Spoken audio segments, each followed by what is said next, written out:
James and the Red Balloon. It is summer holiday time on the island of Sodor. Vacationers come from far and wide to enjoy the beauty of the island. It is the busiest time of the year for Sir Topham Hatt's engines. Thomas was excited. Sir Topham Hatt had sent him to pick up a special to deliver to Dryor Airfield. "Hey, what have you got there?" tooted Percy. "A balloon," replied Thomas.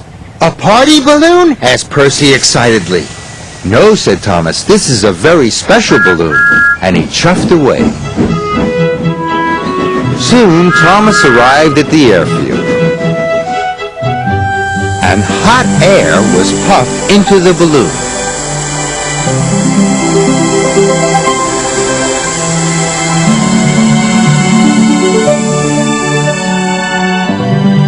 And then James arrived. "What is that?" he huffed. "A hot air balloon," said Thomas. "It will take vacationers on rides around the island." "Taking vacationers on rides around the island is our job," wheezed James jealously. Then, as if by magic, the hot air balloon rose silently up into the sky. "What if the hot air balloon takes our passengers away?" chuffed James. "What will happen to us then?"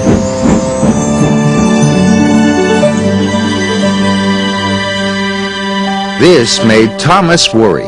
Suddenly, he wasn't so excited about the balloon. The balloon could be seen by everyone on the island of Sodor.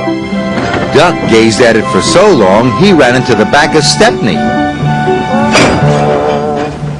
"Oh, it's a floating basket with people in it," said Donald.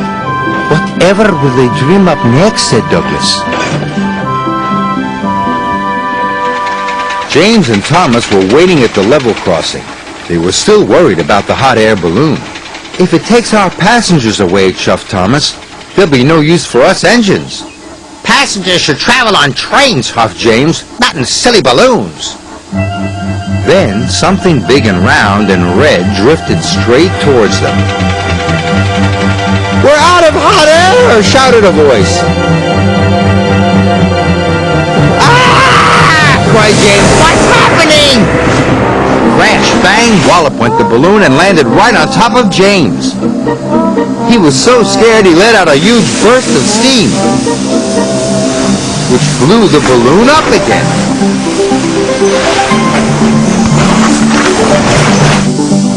The balloon rose into the air once more. "Well done, James," called his driver. "Your hot air did the trick." "Oh, no, James," cried Thomas. "You saved the hot air balloon." "I didn't mean to," groaned James. "Now it's sure to take our passengers."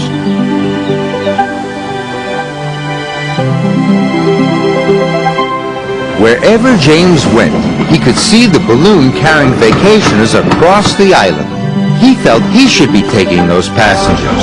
"Rails are better than hot air any day." James arrived back at the station. There were lots of people on the platform. Sir Topham Hatt was waiting too. "Well done, James," he said. "But now the passengers will ride in the hot air balloon." Sir Topham Hatt laughed. "You're right, James," he said, "but they will need a ride home in a train." James was delighted. Sir Topham Hatt was right. The engines were busier than ever, taking vacationers to and from the airfield. Whenever James sees the red balloon, he whistles and toots. And sometimes when he's asleep at night, James dreams he can fly too, just like the red balloon.